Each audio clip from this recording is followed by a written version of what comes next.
the age of Instagram and highly filtered photos, I wasn't sure if Plitvice National Park was gonna live up to its hype, but it left me speechless, and how.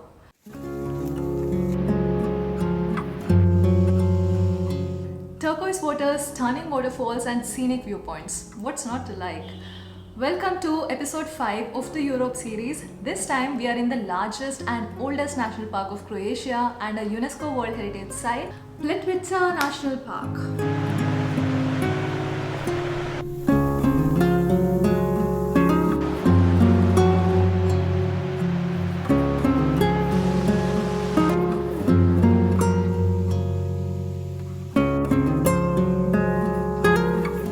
So I was staying in Zagreb for a few days with my couchsurfing host, and when I was there, I booked my tickets to Plitvice National Park for 10 a.m. in the morning the next day. I left Zagreb at around 7:30 a.m. by bus, and I arrived in Plitvice National Park at around 10 a.m. Since I'd already booked the tickets online, I just had to show up and enter the park, which is quite convenient and better option as they have limited amount of slots per entry time. By now, I was already in Europe for over a week and things had gone pretty smoothly so far. I could get used to this view. But that was going to change on this day. Watch till the end to find out the full story. But first, let me take you along this gorgeous national park and show you what it's like to be here. First impressions of Plitvice? It's just too scenic, aesthetically pleasing.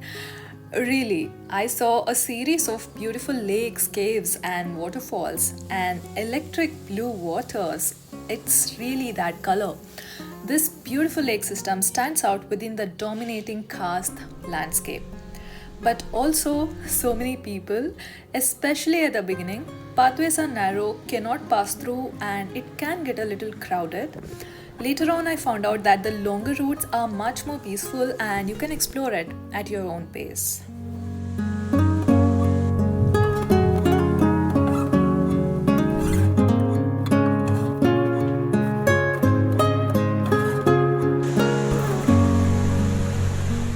This national park has two main entrances, 4 routes through entrance 1 marked in green and 4 routes through entrance 2 marked in orange. Visitors may also ride on the electric boats and the visitor trains by presenting their valid park entrance ticket, which was pretty cool. I opted for Trail K, which is the longest route available here, and it pretty much covers the entirety of the national park. It takes you through the lower and the upper lakes, and it takes about 8 hours to complete. One thing I liked about this national park right from the beginning is that it has well-marked trails.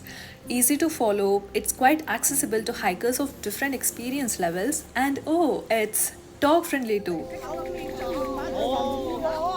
I visited this park in early September and I didn't see much of fall colors though, as it was still a little early. I would say all seasons here have their own charm, whether it's winter or fall or summer.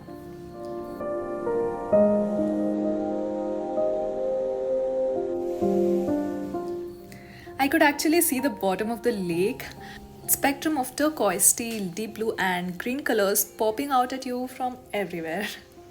With its exceptional natural beauty, Plitvice National Park is one of those places which is quite popular and still worth it.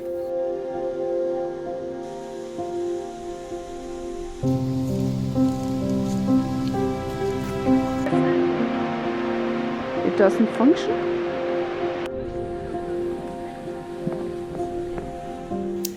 I think this video on Plitvice National Park will be incomplete without the mention of TUFA barriers. It's one of the main reasons why Plitvice National Park acquired its UNESCO World Heritage Status. The TUFA formation is quite a complex process and I don't think I understand it clearly still, but essentially the TUFA barriers are a result of thousands of years of interaction between water-age sediments and organisms. TUFA barriers resulted in creating natural dams, which in turn created a beautiful series of lakes, caves, and waterfalls.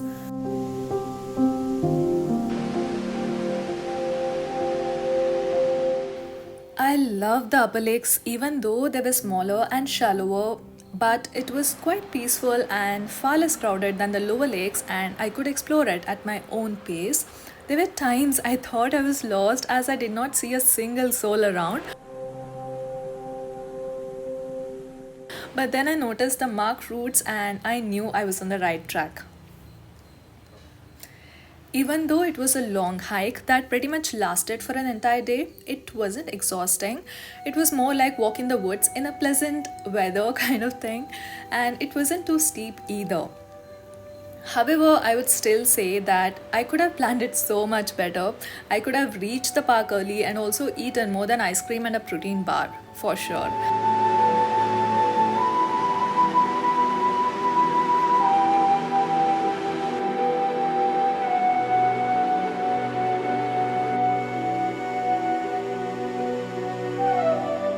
I also love the short and pleasant boat ride towards the end, and this is also included as part of the entrance ticket, like I mentioned before.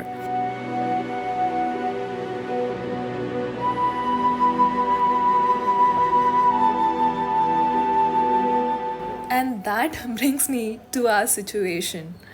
It was so stressful for me at that point, and I could have easily avoided this if I had planned a little better.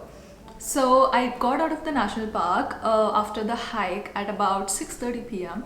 So I had already booked the hostel the previous day. I was going to stay at Falling Lakes Hostel, which is in Korenisa village. It mentioned that it's close to the park, and that's the only reason I went for it. But here's the kicker. I made the mistake of not checking how close. Turns out it's 15 kilometers away, and that I only found out after I got out of the national park. So by now it was already 7 p.m.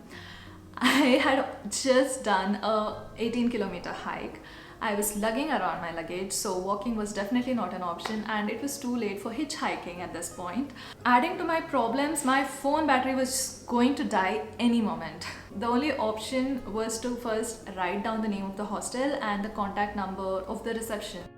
And then I went to the restaurant nearby inside the national park, and there I made some inquiries, and I found out that the bus is 4 hours away at 11:45 p.m. and I was definitely not going to wait for that long. I was already so tired, exhausted, dehydrated, hungry, everything at this point. There were few people in the bar, and I found out that one of them is a cab driver. So I asked him if he can drop me, but he told me that he was already a little drunk and it's not a good idea for him to drive, which made sense. And I asked someone in the hotel reception to actually call the hostel to figure out if they can actually come and pick me up. And they gave me the number of the cab driver. I called him up and he told me that it's gonna cost 25 euros, which is a lot for 15 kilometers. But at this point, I was in no mood for negotiating. I just wanted to go to the comfort of my hostel, and I just wanted to crawl into a blanket, you know. And I was like, okay, fine. And since he already knew the hostel where he had to drop me, so that was good. So he came and picked me up and dropped me to the hostel, Falling Lakes Hostel, and that was it. Another day of solo traveling done and dusted. I was so mad at myself for putting myself in this position. I could have easily planned it better, and I did not have to shell out like 25 euros for a taxi. But you know, these things sometimes happen, and no matter how much you romanticize travel, these are part and parcel of travel, you know. And yeah, that was a lesson learned. Whether I would make better decisions going forward, only time will tell. Now that we have visited the most popular region in Croatia, Plitvice National Park, next we will be exploring an offbeat and lesser explored region of Croatia, which is Istria, which my couchsurfing host suggested. So stay tuned.